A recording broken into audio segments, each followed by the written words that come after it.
चलिए देखिए। So now today we are going to start the integration topic of calculus. Integration is the inverse process of differentiation. Okay. Integration क्या है बेटा? अगर आपसे पूछा जाए कि इंटीग्रेशन क्या है तो आप कहेंगे कि इंटीग्रेशन डिफरेंशिएशन का इनवर्स प्रोसेस होता है। इनवर्स प्रोसेस का मतलब कि जैसे हम डिफरेंशिएशन करते हैं, अगर उसी डिफरेंशिएशन को हम कन्वर्ट करने लगे, उल्टा रास्ता अख्तियार कर ले, तो हम इंटीग्रेशन करना स्टार्ट कर देंगे। ये मोटे तौर पे समझने के लिए है सिर्फ। अब मैथमेटिकली ये चीज कैसे चलती है इस पर हम लोग डिस्कशन करेंगे यहाँ पर। तो सबसे पहले तो दो तीन चीजें आपको याद रखनी है। जैसे एक सिंबल बनाएंगे, सिंबल कैसा होना चाहिए? एफ की तरह सिंबल होना चाहिए। सिंबल बिल्कुल एक्यूरेट बनाना आना चाहिए आपको। और यहाँ पर एक फंक्शन इसके साथ दिया जाएगा एफ ऑफ एक्स और डी एक्स। ओके, इस फंक्शन को हम बोलते हैं इंटीग्रेंड। ओके, अर्थात समाकल।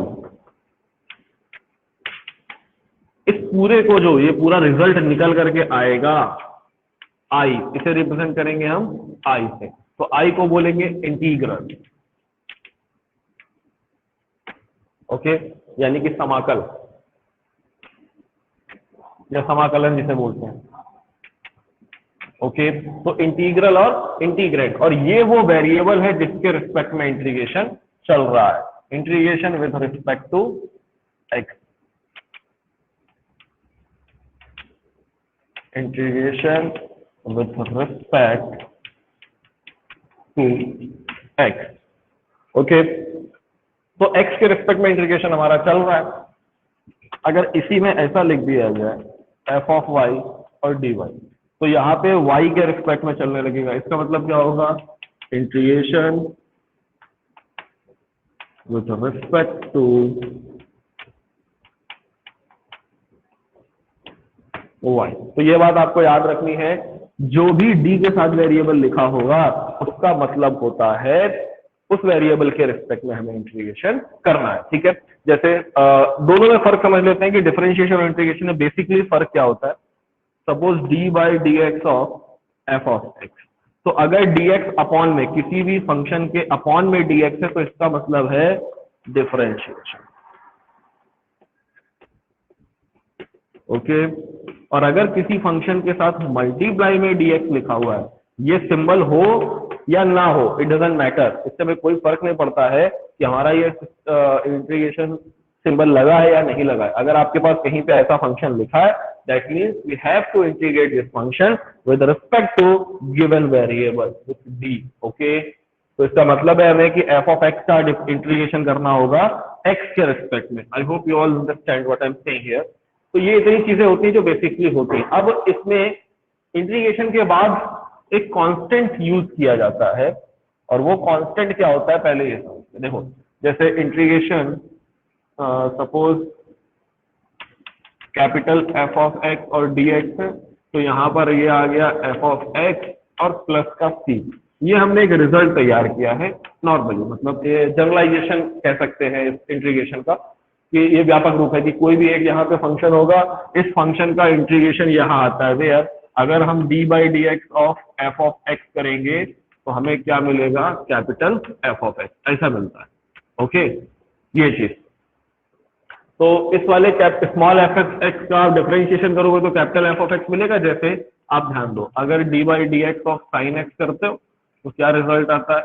Cos x. तो ये एफ ऑफ एक्स क्या है हमारे पास? कॉस एक्स है। तो अगर हम इंटीग्रेशन कॉस एक्स, अब इस dx को आप इधर मल्टीप्लाई कर दो तो क्या लिख सकते हैं? Cos x dx। तो मैंने क्या बताया था, देखो आप अभी, अगर एफ ऑफ एक्स dx लिखा हुआ है तो इसका मतलब है कि यहाँ पे हमें इंटीग्रेशन करना है, चाहे सिंबल लगा हो या ना लगाओ। तो ये इंटीग्रेशन कॉस एक्स dx तो किसके इक्वल हो जाएगा? Cos x dx sine x के इक्वल। तो ये इज इक्वल टू में आ जाएगा साइन एक्स, और प्लस हम ऐड करेंगे सी। अब यहाँ पे सी की क्या इंपॉर्टेंस है? ये इंपॉर्टेंस सी की हम लोग अभी एक फॉर्मूला लिखेंगे, उसके बाद एक क्वेश्चन करेंगे, फिर वहां से मैं आपको बताता हूँ कि ज्योमेट्रिकली सी की क्या सिग्निफिकेंट है, क्या महत्व है सी का। ठीक है बेटा, तो ये इतनी चीजें। अब इंटीग्रेशन में हम लोगों को क्या मिलता है जब हम देखो डिफरेंशिएशन करते हैं, तो डिफरेंशिएशन करने पे फंक्शन छोटा हो जाता है, और इंटीग्रेशन से हम उस चीज के लिए पूरी लिमिट उसकी फाइंड कर सकते हैं कि वो कहां से कहां तक हमारा बन सकता है। ओके, जैसे अगर आपसे कहा जा रहा हो कि आप इस बोर्ड का पूरा एरिया बताओ, ये जितना भी बोर्ड है हमारे पास, इस पूरे बोर्ड का एरिया बताना है, तो हम क्या कर सकते हैं, इस पूरे बोर्ड को कई छोटी छोटी स्ट्रिप्स में डिवाइड कर सकते हैं और एक स्ट्रिप का एरिया निकाल के नंबर ऑफ स्ट्रिप से मल्टीप्लाई कर लेंगे। तो ये जो प्रोसेस है, ये प्रोसेस इंटीग्रेशन से ही निकल करके आता है। जैसे अगर आपसे कहा जाए कि ये हमारे पास एक रेक्टेंगुलर शीट है, तो इसमें हमने ये एक स्ट्रिप काट ली, ये स्ट्रिप है हमारे पास, तो ये स्ट्रिप का ये जो थिकनेस है वही थिकनेस है डी ऑफ एक्स। ओके बेटा, तो अगर आप एक थिकनेस का एरिया निकाल लोगे और ऐसे हम कहें यहाँ पे 10 हमारे पास स्ट्रिप हैं, तो 10 इंटू डी एक्स कर देंगे तो पूरे का एरिया निकल आएगा विथ इंटीग्रेशन सिंबल। तो इंटीग्रेशन का मतलब होता है उस पूरे की एक्यूरेट वैल्यू, पूरे के रिजल्ट निकालना, मतलब पूरे का वैल्यू निकाल लेना। ओके, तो इसके लिए हम लोग आगे बढ़ते हैं, अब क्वेश्चन करना स्टार्ट करते हैं। तो सबसे पहला फॉर्मूला क्या है उस पर बात करेंगे। ओके, जो सबसे बेसिक फॉर्मूला आपने भी पढ़ा था और हमने सबसे पहले डिफरेंशिएशन में फॉर्मूला पढ़ा था x raise to the power n का, तो यहाँ पर इंटीग्रेशन में भी सबसे पहला फॉर्मूला पढ़ेंगे x raise to the power n का, कि d by d x of x raise to the power n। Okay, देखिए सॉरी इंटीग्रेशन, तो integration x raise to the power n dx is equal to, ये मिलेगा x raise to the power n plus 1 और upon में n plus 1 plus c, where n is not equal to -1। ये बात याद रखेंगे कि n की वैल्यू -1 नहीं हो सकती, उसके अलावा कुछ भी हो सकती है, ठीक है, क्योंकि -1 अगर होगी तो हम यहाँ -1 प्लस 1 करेंगे तो डिनोमिनेटर 0 हो जाएगा, और अगर डिनोमिनेटर 0 हो गया तो वो अनडिफाइंड हो जाता है, इसलिए इस रिस्ट्रिक्शन का इस्तेमाल जरूर करेंगे। ये बात याद रखेंगे सभी को। ओके, एग्जाम्पल देखो,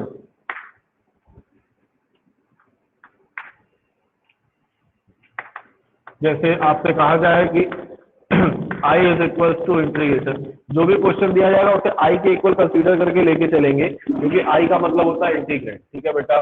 तो i is equal to integration x raise to the power 5 और dx, इसका रिजल्ट बताना है, तो आप इसको इधर वाले से मैच करो। देखो x के प्लेस पे x है, यहाँ पावर n है, यहाँ पावर 5 है, तो रिजल्ट क्या आएगा, जैसे ही हम ये फॉर्मूला लगाएंगे इंटीग्रेशन सिंबल और dx दोनों को रिमूव कर देंगे।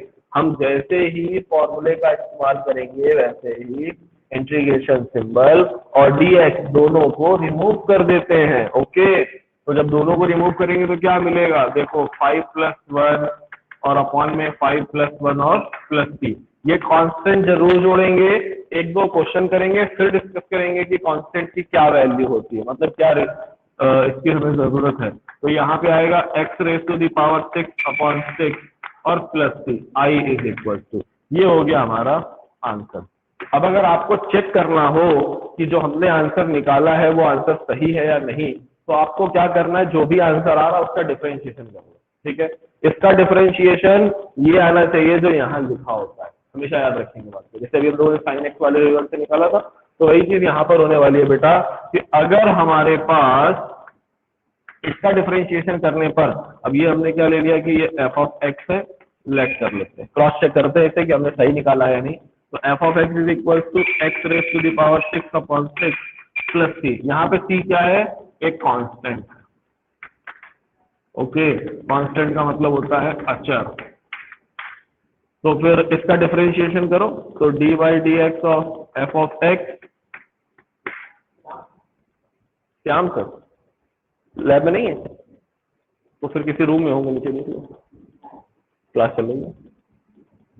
तो D by d x of F of x है हमारे पास, अब इसका डिफरेंशिएशन करेंगे तो 1/6 और d by d x of x raise to the power 6 plus d by d x of सी।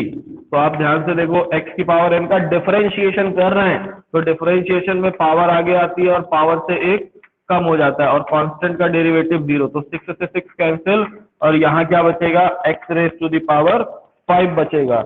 और तो ये x raise to the power ही तो हमें लाना था जिसका हम इंटीग्रेशन कर रहे थे। ओके, तो I hope you all understand what I am saying here, कि x raise to the power n का इंटीग्रेशन हमें इस फॉर्मूले की हेल्प से निकालना। वो सारे क्वेश्चन जिनका इंटीग्रेशन पर जिसमें पावर में कांस्टेंट नंबर होगा, वो पहले हम लोग एक्स की पावर एन के अकॉर्डिंग बनाएंगे। और सबसे जरूरी बात याद रखने वाली क्या है, कि जितने भी फंक्शंस का हम इंटीग्रेशन कर रहे हैं, मतलब जितने भी इंटीग्रेंड का हम इंटीग्रल निकाल रहे हैं, वो सारे इंटीग्रेंट किसी न किसी फंक्शन के डेरिवेटिव रहे, ये बात याद रखेंगे। जैसे ये किसका डेरिवेटिव है, एक्स की पावर 5 किसका डेरिवेटिव था, x raise to the power 6/6 का डेरिवेटिव है। तो आपको इंटीग्रेशन सिंबल के अंदर जो भी फंक्शन लिखा हुआ मिल रहा है वो फंक्शन हमेशा किसी ना किसी का डिफरेंशिएशन करने पर मिला होता है। ओके, हमें वही फंक्शन निकालना है जिसका वो डिफरेंशिएशन है। तो जैसे यहाँ पर ये आपका जो भी आंसर आ रहा है उसको आप अगर डिफरेंशिएट करोगे तो आपको यही रिजल्ट मिलना चाहिए जिसका आप इंटीग्रेशन कर रहे हो। अगर ऐसा है तो आपका सवाल सही चल रहा है। और क्वेश्चंस देखते हैं। देखो जैसे I is equal to suppose integration 1/x raise to the power k मान लो और dx 1/x raise to the power k लिए मैंने, मतलब पावर k है तो k कोई भी नंबर हो सकता है। अब इस पावर को हम ऊपर लेके जाएंगे। पहले क्यों ऊपर ले जा रहे हैं, क्योंकि हमारे पास जो फॉर्मूला है उस फॉर्मूले में भी ऊपर x की पावर है, तो इसको आप ऊपर ले जाओगे तो क्या बनेगा, x raise to the power -k और dx। अब इसमें लगाएंगे ये फॉर्मूला तो रिजल्ट क्या आएगा बेटा, जैसे ही हम फॉर्मूला लगाते हैं आपको याद रखना है कि हमें इंटीग्रेशन सिंबल और dx दोनों को रिमूव कर, ये सिंबल f की तरह बनेगा, बिल्कुल बड़ा सा बनाना है आपको f की तरह। जिसके पास बुक है वो बुक निकाल के देख सकते हैं। तो f की तरह बनाएंगे तो -k+1/-k+1 c, ये हो गया हमारा आंसर। ओके, अगर आपको सवाल दे दिया जाए I is equal to ax² फिर bx + c और dx, ओके ये हो गया। तो अब इसके अपॉन में अगर हमें डिफरेंशिएशन करना हो, सपोज x है हमारे पास, अब हमें इसका इंटीग्रेशन करना है, सॉरी इंटीग्रेशन करेंगे। तो इसके इंटीग्रेशन के लिए क्या करेंगे, सबसे पहले तो आप इस x को सब में डिवाइड कर लो। तो जब आप इसमें सब में डिवाइड करोगे तो आपको क्या मिलेगा, ax² plus bx/x plus c/x और d ऑफ x। ओके, एक x से एक x कैंसिल, ये वाले x से एक x कैंसिल, तो क्या आएगा, इस dx को सबके साथ अंदर भेज दो तो ये मिलेगा हमें ax dx plus b dx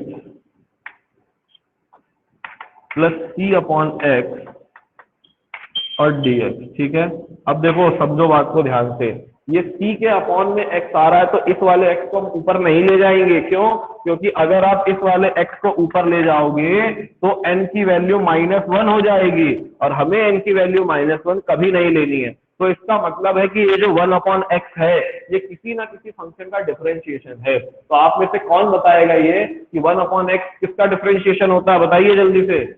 1/x किसका डिफरेंशिएशन है, log x बोलो भाई, log x का, वेरी गुड। तो b फिर dx और फिर प्लस c को आगे कर लेंगे, इंटीग्रेशन 1/x dx। अब देखो तो x की पावर 1 है तो x की पावर 1 में हम लोग रूल लगाएंगे, x की पावर 1 में हम लोग रूल लगाएंगे बेटा। तो x की पावर 1 में रूल लगेगा कौन सा वाला, a इंटू x की पावर 2/2 प्लस b। अब देखो यहाँ पे 1 आ रहा है, ठीक है, तो बताओ 1 किसका डिफरेंशिएशन होता है, 1 जिसका डिफरेंशिएशन होगा तो 1 का इंटीग्रेशन वही फंक्शन आएगा। बताओ 1 किसका डिफरेंशिएशन होता है, बोलो भाई, 1 किसका डिफरेंशिएशन होता है सर, आवाज ही नहीं आ रही, क्या बोल रहे हो, x का होता है यार, चलो हम ही लिख दे रहे हैं प्लस, और 1/x होता है log का डिफरेंस, तो log x, और आखिरी में एक जोड़ेंगे c1 जोड़ लेते हैं। ठीक है, देखो ऑलरेडी क्वेश्चन में c था हमारे पास पहले से, तो हमने c1 ऐड कर लिया। आपको 2-3 बातें और, 2-4 फॉर्मूले और, 2-3 फॉर्मूले में और लिख देता हूँ जो सबसे जरूरी है समझने के लिए, उन्हें समझेंगे। पहला फॉर्मूला तो यही है। दूसरा फॉर्मूला आपको क्या याद करना है, integration of 1 dx is equal to क्या होगा, x प्लस c होता है। ठीक है, इंटीग्रेशन 1/x dx या फिर integration x raise to the power -1 dx, ये क्या होगा, ये आएगा log x और प्लस का c। Okay, log x plus c में आएगा, ध्यान रखेंगे बात, x की पावर -1 dx और 1/x, ये दोनों एक ही फंक्शन है, इन दोनों का इंटीग्रेशन क्या होगा, log x बेस c में और प्लस का c होता है इसका इंटीग्रेशन। ओके, तो ये कुछ क्वेश्चन थे जो हम लोगों ने लिए। अब हम कुछ रिजल्ट, अभी तो हम लोग को c पे चर्चा करनी है ना कि c क्या है भाई। तो अब सी पे चर्चा करते हैं कि सी क्या मिलेगा, ठीक है, मतलब सी का सिग्निफिकेंट क्या है। चलो देखो, तो सभी लोग ध्यान से समझेंगे बात को। जैसे जैसे सपोज आपसे कहा जाए I is equal to integration x d x, इसका इंटीग्रेशन करो। तो जब हम या 2x dx का करते हैं, चलो देखो इंटीग्रेशन जो कांस्टेंट होता है, देखो यहाँ पे ध्यान दो, जैसे ए कांस्टेंट था, इंटीग्रेशन सिंबल के अंदर जो कांस्टेंट है उस कांस्टेंट को हम बाहर लिख सकते हैं। बी कांस्टेंट था तो बी को बाहर कर लिया, सी कांस्टेंट था तो सी को बाहर कर लिया, ठीक है। इंटीग्रेशन सिंबल के अंदर सिर्फ वेरिएबल्स चलेंगे, मतलब एक्स चलेगा, वाई चलेगा, ये सब चलेंगे। जो कांस्टेंट होते हैं उन्हें हम बाहर निकाल के रख सकते हैं, ओके। तो i is equal to 2 times integration x और dx, ये आपको दिया गया फंक्शन, इसका हमें इंटीग्रेशन करना है। ये एग्जांपल लिखते हुए चलते हैं। तो i इज इक्वल टू क्या मिलेगा, 2 इंटू एक्स की पावर 1 है तो 1 प्लस 1 और अपॉन में 1 प्लस 1 प्लस 3, तो 1 प्लस 1 हो जाएंगे 2, तो 2 into x square by 2 plus 3, 2 से 2 कैंसिल हो गया, तो ये बचा एक्स स्क्वायर प्लस 3 आई की वैल्यू, ठीक है। मतलब इसका जब हम डिफरेंशिएशन करेंगे तो हमें ये वाला रिजल्ट मिल जाएगा, ओके। अब एक्स स्क्वायर प्लस सी से हम समझ सकते हैं कि सी का यूज कैसे है, हर एक सवाल के लिए अभी की बात क्लियर होगी। तो थोड़ा सा स्पेस बनाते हैं because we need to draw and draft of this function. अच्छा, तो अभी देखो स्मॉल एफ ऑफ एक्स है हमारे पास, एक्स स्क्वायर लेट करते हैं हम, ध्यान से समझेंगे सभी लोग। देखो हमने क्या किया, लेट कर लिया small f of x is equal to x square, क्योंकि इसका जब हम डिफरेंशिएशन करेंगे तो ये वाला फंक्शन मिल जाएगा। ये कैपिटल एफ ऑफ एक्स है तो ये स्मॉल एफ ऑफ एक्स है बेटा, okay. Small f of x is equal to x square, तो हमें पता है कि y is equal to f of x होता है, तो y इज इक्वल टू, अगर एफ ऑफ एक्स है तो एक्स स्क्वायर। बताओ ये कौन सा कर्व है, y is equal to x square कौन सा कर्व है और इसका ग्राफ कैसे बनेगा, बताइए। y is equal to f of x कौन सा कर्व है और इसका ग्राफ कैसे बनेगा, बोलिए। किसी को आता है, मालूम ही नहीं होगा। तो मैंने बताया कि ग्राफ कैसा बनता है, y is equal to x square का ग्राफ बनता है ये ऐसा, ये है, ओके। अब एक्स स्क्वायर के साथ हमें और क्या ऐड करके दिया गया है बेटा, एक्स स्क्वायर के साथ हमें और ऐड करके दिया गया है c, यानी कि अगर अब ये c है तो सपोज c की जगह पे कांस्टेंट है तो हम कुछ भी रख सकते हैं, कुछ भी इन द सेंस हमने, अगर हम x इज इक्वल टू 1 रखेंगे तो ये ग्राफ ऊपर से जाएगा, अगर हम x इज इक्वल टू 2 रखेंगे ग्राफ और ऊपर से जाएगा, x इज इक्वल टू 3 रखेंगे ग्राफ और ऊपर से जाएगा। बात समझ आ रही है सभी को, जैसे जैसे आप x की वैल्यू को बढ़ाते जाओगे ये ऊपर चलता चला जाएगा, और जैसे आप x को कम करोगे, मतलब x इज इक्वल टू -1, ये और नीचे आएगा, x इज इक्वल टू -2, ये और नीचे आएगा। यानी कि हमें ये क्लियर नहीं है कि यहाँ पर कांस्टेंट क्या था, क्योंकि जब आप इसका डिफरेंशिएशन करोगे तो इस वाले कांस्टेंट का रिजल्ट हो जाएगा 0। तो अगर हम किसी भी एक पर्टिकुलर पॉइंट की बात करें और उस पॉइंट पर dy बाई dx की रिजल्ट को 0 कर दे तो वो क्या होगी, इसकी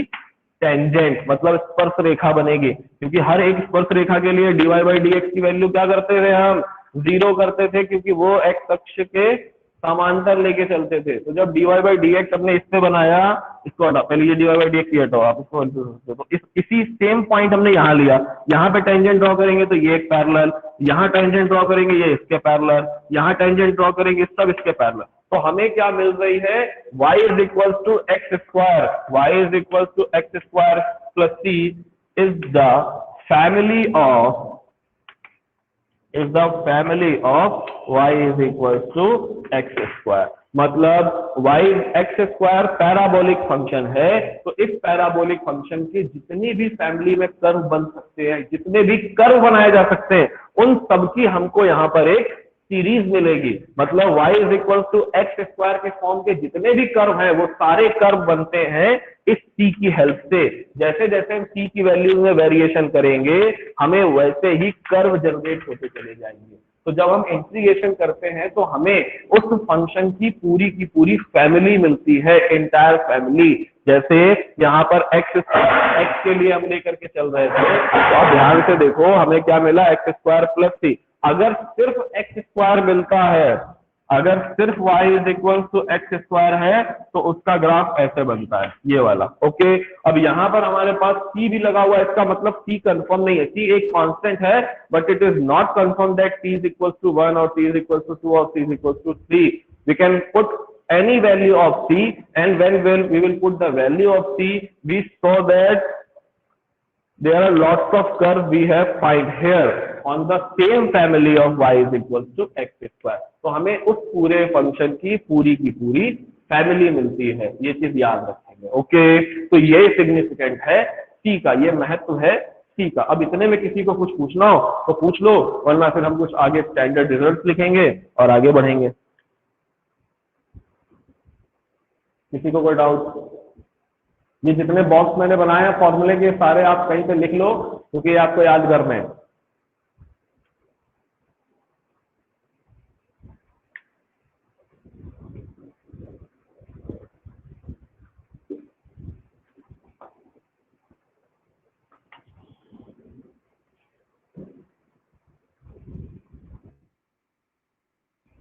ओके, चलिए तो कुछ फॉर्मूले रखते हैं। आज कुछ ज्यादा नहीं स्टार्ट करेंगे, ज्यादा नहीं पढ़ाएंगे आपको, क्योंकि ये टॉपिक नया है, इसको आपको समझना है।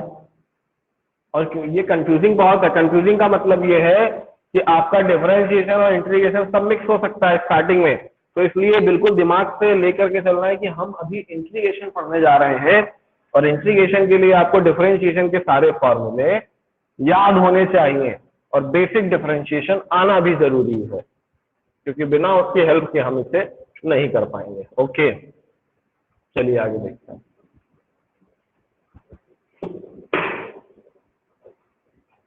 देखो, इसको भी हटा लेते हैं।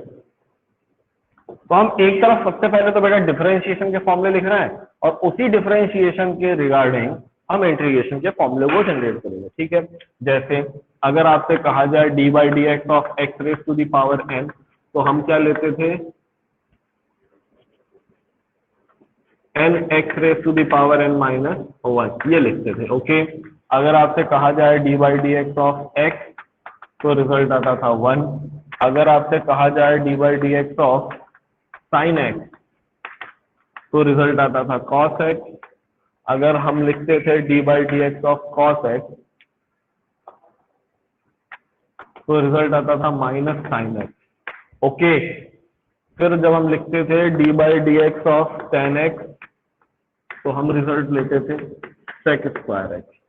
जब हम लिखते थे d by d x of cot x, तो रिजल्ट लेते थे माइनस कॉसेक स्क्वायर एक्स।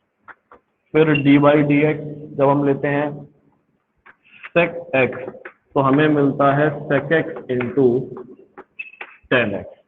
और फिर जब लेंगे d by d x of cosec x, तो हमें मिलेगा माइनस में कॉसेक एक्स और इंटू में कॉट एक्स। ओके, जब आप लेते हो d by d x of e raise to the power x, तो आएगा e raise to the power x. और लिखते हैं डिफरेंशिएशन, जब हम डिफरेंशिएशन करते हैं d by d x of log x, तो आता है 1 अपॉन एक्स। जब आप डिफरेंशिएशन करते हो a raise to the power x, तो आता है a raise to the power x log a base e. Okay, ये इतने आते हैं भाई। तो इतने आने के बाद और भी देख लेते हैं, और भी तो इनवर्स के फॉर्मूले पढ़े थे हम लोगों ने। क्या था इनवर्स का? D by d x of sine inverse x, तो ये था 1 upon under root 1 minus x square. अभी इन्हीं फॉर्मूलों से रिलेट करके मैं इंटीग्रेशन का आपका जनरेट करूंगा फॉर्मूला, इसलिए बता रहा हूँ पूरा लिख करके कि कैसे फॉर्मूले रिलेट होते हैं, तो ध्यान देंगे सभी लोग। ओके, साइन एक्स से ये बन गया, फिर d by d x of cos x, cos inverse x, तो ये होता है minus 1 upon under root 1 minus x square. Then d by d x of tan inverse x is equal to 1 upon 1 plus x square, और d by d x of cot inverse x is equal to minus 1 upon 1 plus x square. Then d by d x of sec inverse x is equals to 1/x under root x square minus 1, actually modulus of x होता है, और 1/x के लिए mod of log x होता है। ठीक है, चलो वो भी कर लेंगे। d/dx ऑफ cosec x इनवर्स x, तो ये चलेगा -1/x under root x square minus. ये इतने डिफरेंशिएशन के फॉर्मूले हैं। तो अभी मैंने आपको बताया था कि इंटीग्रेशन डिफरेंशिएशन का जस्ट अपोजिट होता है, उल्टा तरीका, inverse process of differentiation is called integration. Okay, मतलब यहाँ पे इस फंक्शन का डिफरेंशिएशन किया तो ये आया, तो जितने इक्वल के राइट हैंड साइड में चीजें लिखी हुई हैं, जितनी भी चीजें इक्वल वाले फंक्शन के राइट हैंड साइड पे, जितने भी फंक्शन इक्वल वाले के राइट हैंड साइड पे लिखे हुए हैं, तो इन सब का इंटीग्रेशन करने पर हमें लेफ्ट हैंड साइड वाले रिजल्ट मिलेंगे। कैसे मिलेंगे ये समझते हैं। देखो यहाँ पर जैसे इंटीग्रेशन है, अब यहाँ मैं इंटीग्रेशन लिख के दे रहा हूं,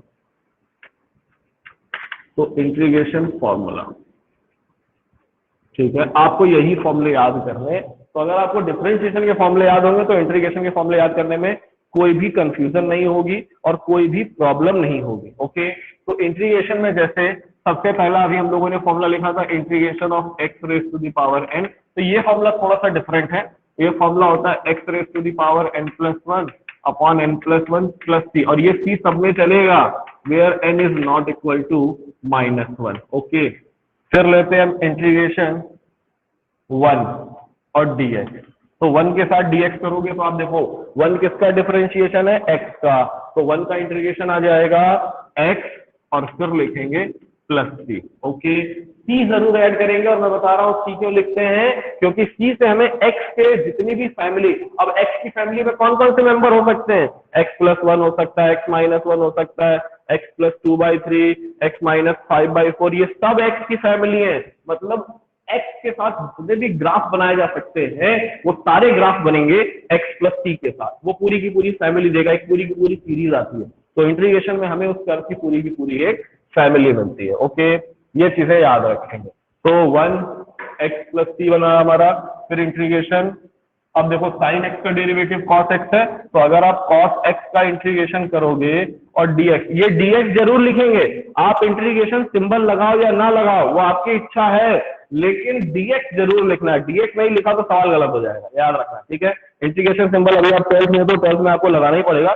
12th के बाद इंटीग्रेशन सिंबल का इस्तेमाल थोड़ा सा कम कर सकते हैं हम। cos x dx का जब इंटीग्रेशन करेंगे तो मिलेगा sin x प्लस c, और फिर जब integration of sin x dx करेंगे तो क्या आएगा, देखो यहाँ पर तो नेगेटिव sin x है, तो हमें सिर्फ sin x का इंटीग्रेशन करना है, तो ये वाला माइनस इधर शिफ्ट कर देंगे। ओके, यानी कि इंटीग्रेशन ऑफ sin x हो जाएगा minus cos x plus c, फिर आएगा इंटीग्रेशन, अब आप यहाँ देखो cos x sin x लिखा है, तो अगला क्या मिल रहा है, sec स्क्वायर x, तो sec स्क्वायर x का इंटीग्रेशन क्या होगा, tan x। ओके, तो बस यही चीज हमको लिखते चलना है, sec square x dx is equal to tan x plus c। ये प्लस c अलग है, x के साथ नहीं है, मतलब tan x अलग है और प्लस c अलग है, ये दोनों बात याद रखेंगे। फिर integration cosec square x dx, ये क्या आ जाएगा भाई, cosec स्क्वायर माइनस में, तो माइनस दूसरी तरफ कर देंगे, यानी कि माइनस का cot x और प्लस c। फिर हमें क्या मिलेगा बेटा, integration sec x into tan x, sec x into tan x dx, तो इसका इंटीग्रेशन होता है sec x प्लस c।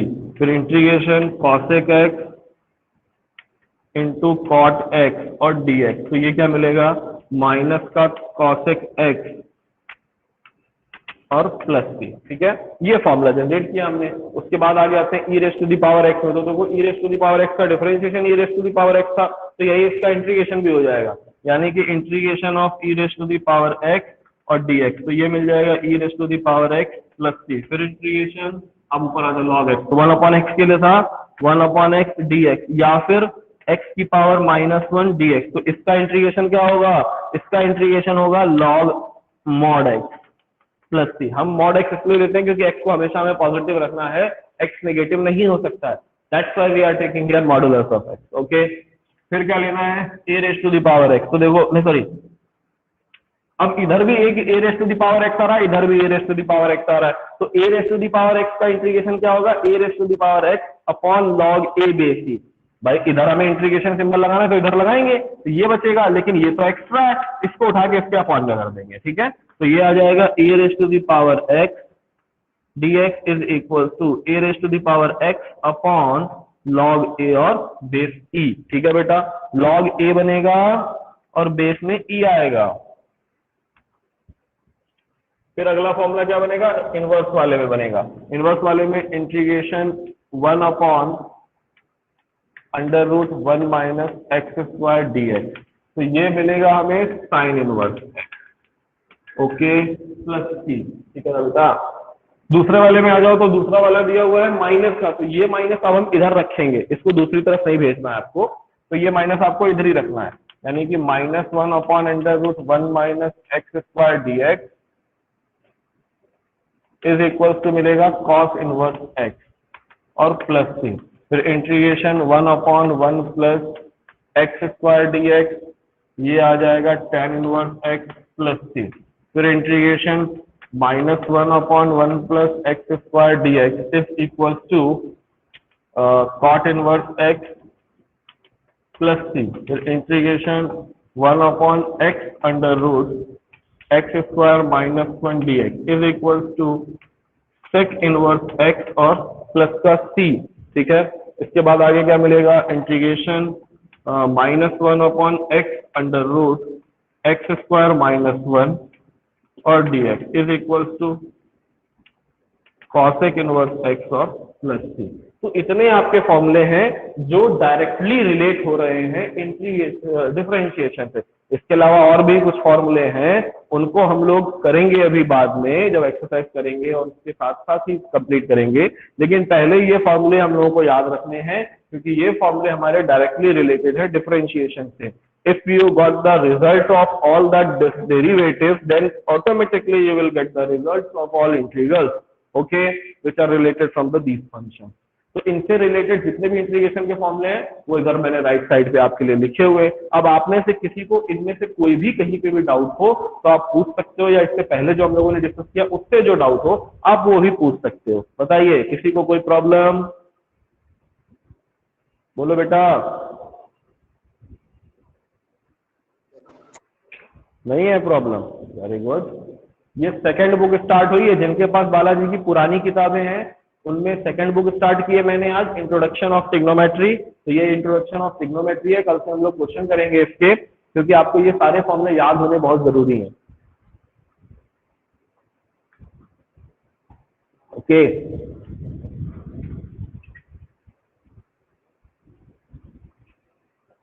ये एक जगह स्टार्टिंग में नोट कर लेना है, इनको याद करना है। आपकी बुक में भी लिखा हुआ है, जहां पे इंटीग्रेशन चैप्टर स्टार्ट होगा उसके बाद पेज में आपको ये लिखे मिल जाएंगे, हर एक बुक में लिखे होंगे, बिल्कुल इसी पैटर्न पे जैसा मैंने बोर्ड पे लिखा है अभी, बिल्कुल इसी तरीके से लिखे मिलेंगे आपको।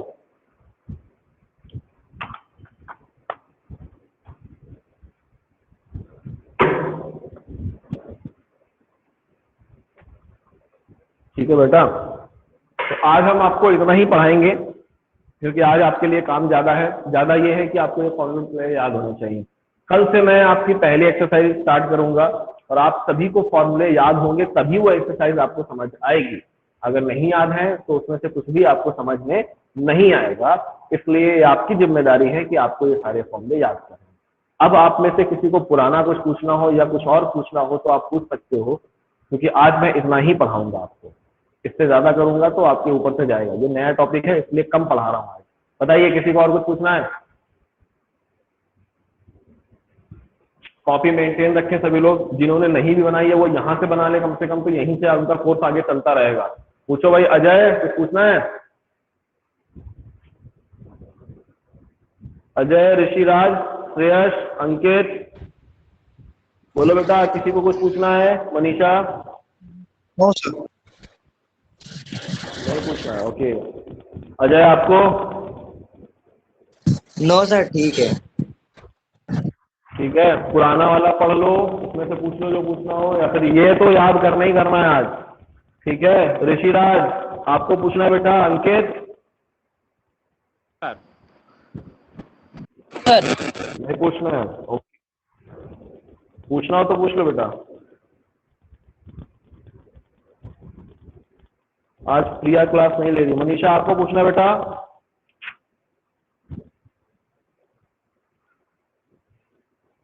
मनीषा जी सर। पूछना है कुछ? No sir. ओके, तो आज आप लोग ये फॉर्मूले याद कर लें।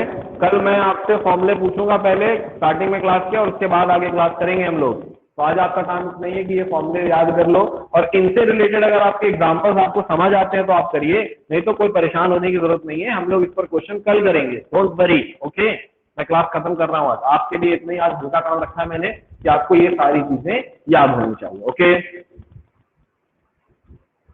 Now I am going to cut the class. Good day to all of you.